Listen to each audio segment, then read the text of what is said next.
কিচ্ছু রাখবে না।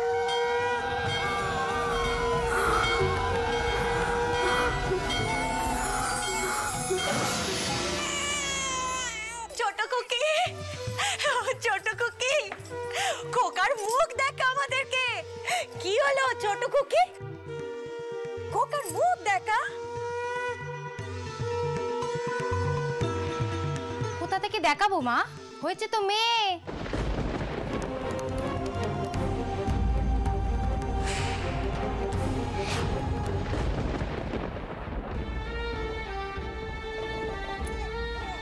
কেমন আছো গো বৌরানী?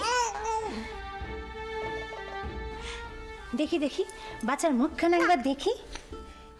বাহ, খুব সুন্দর হয়েছে তো। কেউ ভিতরে আসছে না কেন গো সুবলা দিদি? মেয়ে হয়েছে বলে বুঝি সকলে রাগ করেছেন? রাগ করেছে কিনা জানি না, তবে খুব দুঃখ পেয়েছে। সবাই বেটা হবে বলে আশা করেছিল কি না,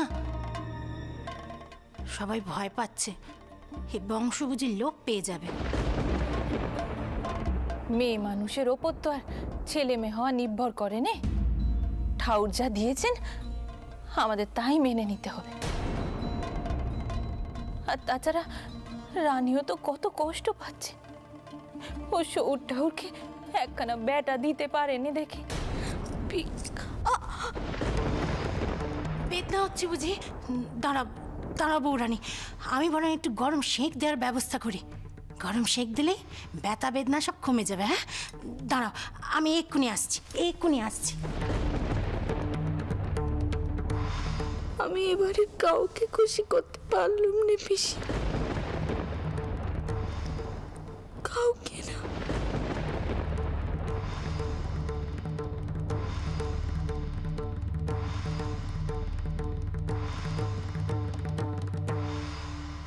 রামমোহন বাবু, এসো পেরাদর রাজচন্দ্র, এসো এসো। কি ব্যাপার, কি আজ এত খুশি খুশি দেখাচ্ছে? একখানা সুসংবাদ দিতে আপনার কাছে ছুটে এলাম। আমার স্ত্রী একটি কন্যা সন্তানের জন্ম দিয়েছেন। অভিনন্দন বেরাদর, অভিনন্দন। আজ তোমার এই আনন্দ দেখে আমি সত্যি খুব খুশি হলাম। আসলে কন্যা সন্তানের পিতা হলে তো মুখে খুব একটা হাসি দেখা যায় না। তোমার মতো দরাজ মনের পিতা এই দেশে থাকলে সত্যি সত্যি এই সমাজের উন্নতি হতো। যাই হোক, তোমার বাড়ির সকলের কি প্রতিক্রিয়া? তারা নিশ্চয়ই সকলে খুশি নন।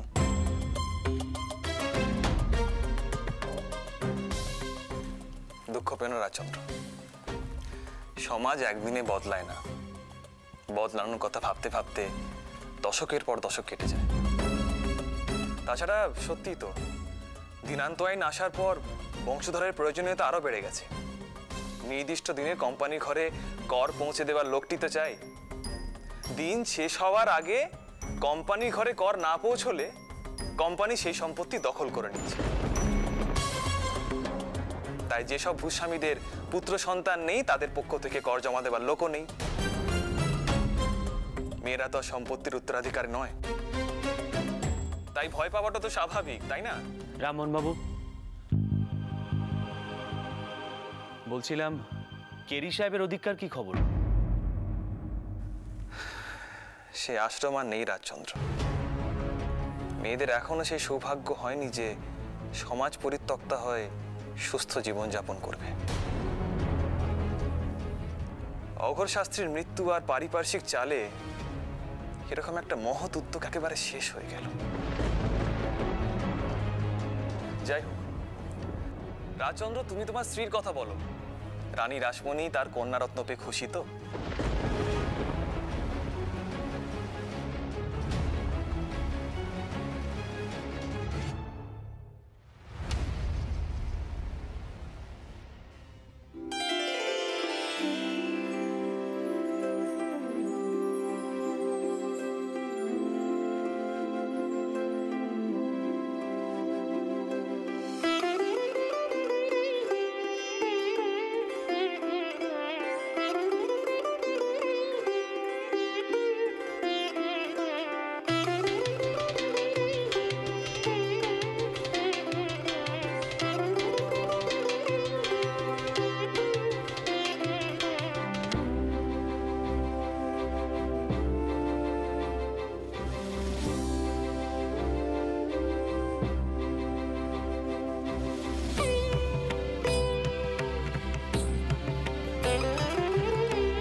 আসছেননি কেন?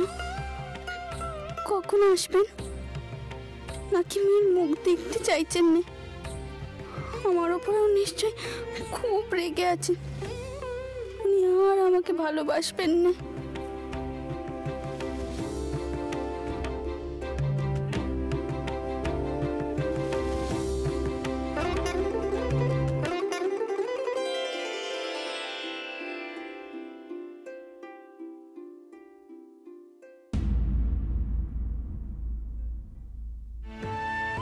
দাঁড়াও, আগে একটু ভালো করে দেখি।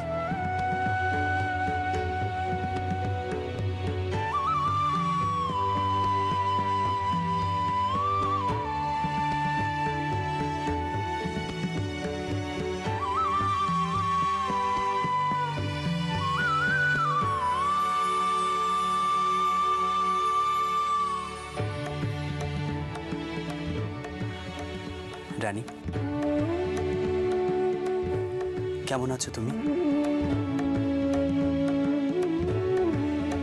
কটা দিন তুমি আতর ঘরে ছিলে বলে আমার মনে হচ্ছিল যুগ যুগ ধরে আমি তোমায় দেখি না। এত বড় ঘটনা ঘটার পরেও আপনি আমার কথা ভাবছেন, এ তো আমার ভাগ্য। আমি এ সংসারে কারোর মুখে হাসি ফোটাতে পারিনি। রঘুবীর আমার প্রার্থনা শুনলেন না। আপনি তো মেয়ের বাবা, আপনি একটিবারও ওর মুখ দেখবেন না?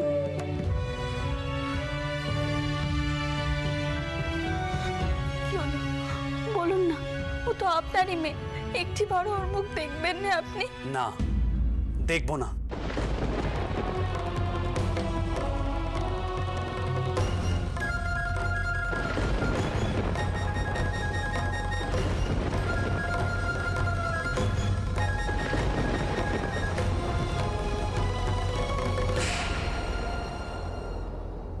ওসব মেয়ে দেখতে আমি যেতে পারবো না। তুমি তো গেছিলে, তাহলেই হবে। শুনলাম এবারে সকলের নাকি খুব মন খারাপ। আচ্ছা আপনি বলুন তো, পেটা কি নিজের হাতে নাকি? এই যে দিদির যে বেটা হয়নি, তাতে কি দিদি খুব কম কষ্ট পেয়েছে নাকি? সরো, দরদ উতলে পড়ছে দিদি। শোনো সরোজ, বড় তরফের ব্যাটা হয়নি সেটা একদিকে মঙ্গল, আমাদের এই সুযোগটাই নিতে হবে। আমাদের ঘরে কিন্তু ব্যাটা চাই। এই চালেই মাত দেব বড় তরফকে। কেন এমনটা করেন বলুন তো? বড়টাউলের ওপর কি আপনার রাগ এখনো কমেনি?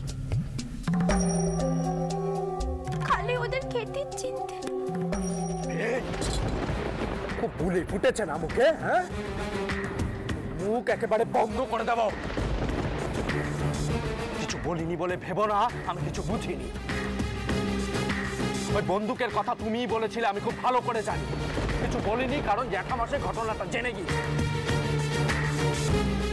ব্যাটা যদি দিতে না পারে তাহলে তোমাকে দূর করে দিতে এক মুহূর্ত লাগবে না।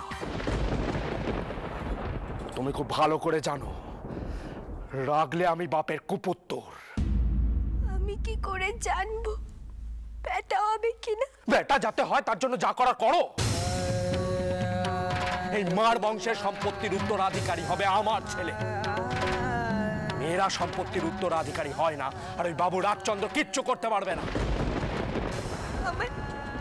আমি সত্যি খুব ভয় করছি। আরে ভয় পাও, দু হাত তুলে নাচো, উত্তরাধিকারী আমার চাই। দরকার হলে ঠাকুরের পায়ে গিয়ে হত্যে দাও, জল পড়া খাও, সাধু সন্ন্যাসী তাবিজ মাদুলি যা খুশি করো, তো আমার ঘরে যেন বেটাই আসে।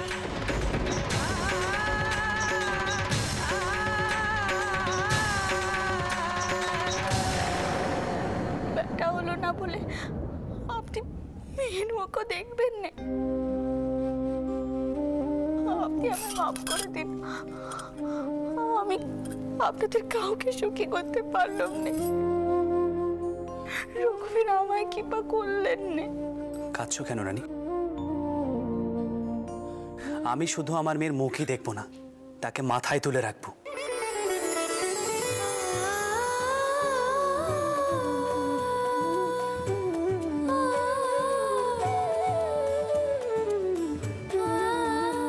প্রথম সন্তান বলে কথা, আমি তার কোনো অযত্ন হতে দেব না রানী। রানী, তুমিও দেখছি এই অভাগা দেশের মেয়েদের মতো করে ভাবছো। তুমি জানো আমি কেন তোমাকে এত ভালোবাসি? এই যে তুমি সমাজের আর 5টা মেয়ের মতো করে ভাবো না, আর সেই তুমি কিনা মেয়ে হয়েছে বলে মন খারাপ করে আছো। রানী, আমাদের সমাজে মেয়েদের মা লক্ষ্মী বলা হয়, অথচ দেখো ঘরে মেয়ে সন্তান জন্মালে শাক বাজবে না, উলুর ধ্বনি উঠবে না। এটা কেমন নিয়ম? আরে বাবা, ঘরে ঘরে যদি পুত্র সন্তান জন্মায় তাহলে মানুষের অস্তিত্ব বিপন্ন হয়ে উঠবে। আপনি দুঃখ পাননি? কেন পাবো রানী? আমাদের পরিবারে যে নতুন সদস্য এসেছে সে তো আমারই সন্তান। আর ছেলে মেয়ে আলাদা কেন হবে? ঘর আলো করে যদি পুত্র সন্তান আসতে পারে তাহলে মেয়ে কেন পারবে না? রানী, তোমাদের নারায়ণ যেমন লক্ষ্মী ছাড়া অসম্পূর্ণ, মহাদেব যেমন পার্বতী ছাড়া অসম্পূর্ণ, তাহলে মানুষের বেলায় মেয়েদের কেন সম্মান করা হবে না? আপনি এত বড়, এত। জানো রানী, আজ আমি রামমোহন রায়ের কাছে গিয়েছিলাম। তিনি জিজ্ঞেস করছিলেন তোমার কন্যা সন্তান হওয়াতে তোমার মনের অবস্থা কি। আমি কোনো উত্তর দেইনি। আর সেই তুমি কিনা সমাজের আর 5টা মেয়ের মতো করে ভাবছো। জি জি রানী। রানী, এই সন্তানকে তুমি অনেক কষ্ট করে জন্ম দিয়েছো, তার শরীরে তোমারই রক্ত। আর তুমি যদি গর্ববোধ না করে মনো কষ্টে ভোগো তাহলে সমাজ কি করে মেনে নেবে? হ্যাঁ, এটা ঠিক, আমাদের সমাজে মেয়েদের সম্পত্তির ভাগ দেওয়া হয় না। তার দায়ভার মেয়েরা কেন নেবে? নেবে সমাজ। আর সেই মেয়েদের অবহেলার বিরুদ্ধেই তো আমাদের এই লড়াই।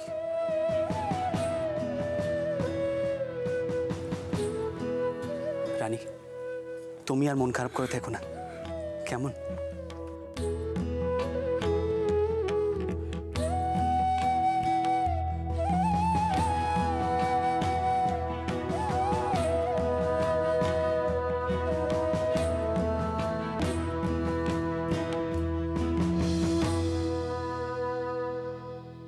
কেঁদো না রানী, কেঁদো না, চোখ মোছো।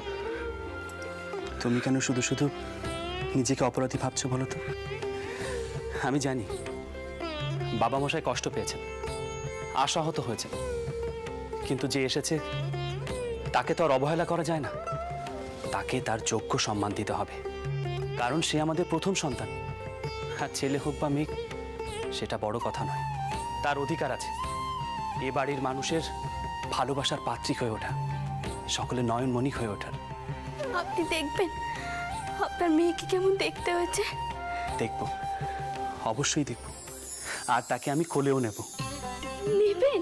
নিশ্চয়ই নেব, কিন্তু ও তো খুব ছোট, আর আমি তো কখনো ছোট বাচ্চা কোলে নিইনি, তাই ভয় করছে। আচ্ছা, আমি বসছি, তুমি ওকে আমার কোলে শুইয়ে দাও।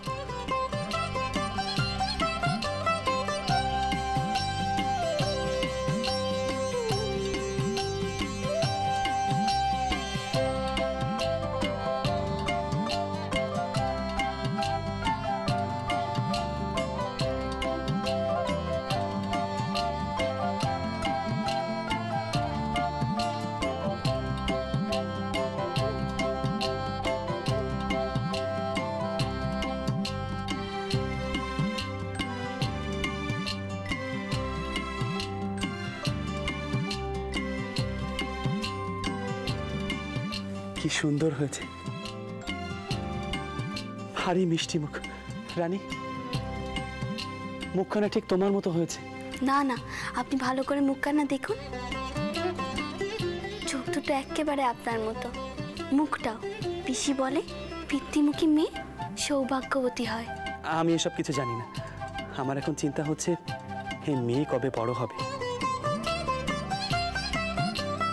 তাকে কিন্তু খুব সাবধানে দেখাশোনা করতে হবে। আচ্ছা, আমি না পারলে বরং আপনি দেখবেন।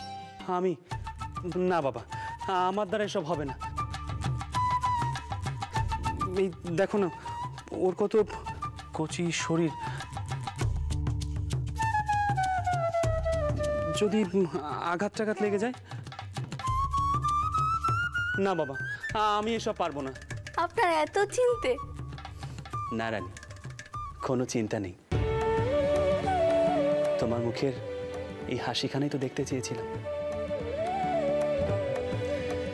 নাও, তোমার মেয়েকে কোলে নাও।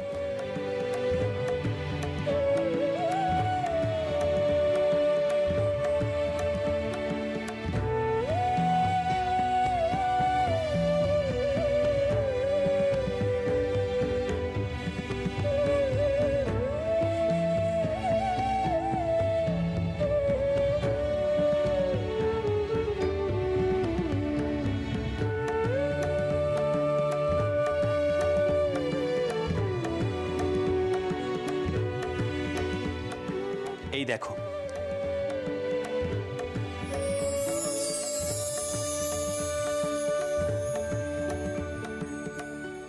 আমাদের যেদিন মেয়ে জন্মালো সেদিন আমাদের বাড়িতে বৈষ্ণব ঠাকুর এসেছিলেন নাম গান করার জন্য।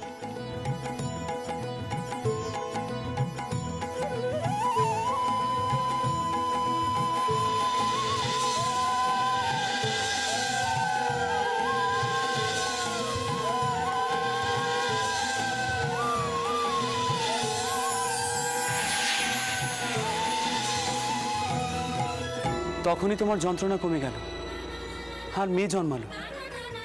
কিন্তু আশ্চর্য কি জানো, আমি গিয়েছিলাম ওনাদের সঙ্গে দেখা করতে, অনেক বেশি করে সিঁড়ে দেবে বলে, কিন্তু কোথাও খুঁজে পেলাম না তাদের।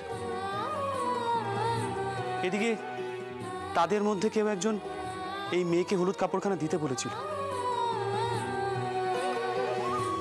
জানি না তারা কি করে জানলো মেয়ে হয়েছে,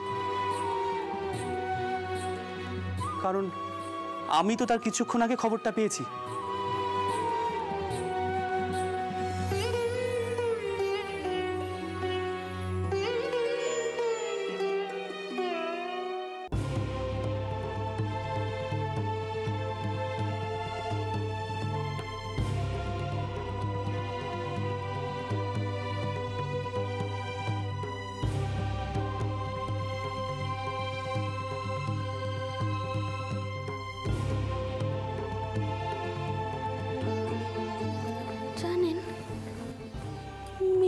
সময় আমি একখানে স্বপ্ন দেখেছি, কেষ্ট ঠাকুর আর রঘুবীর এক হয়ে গেল।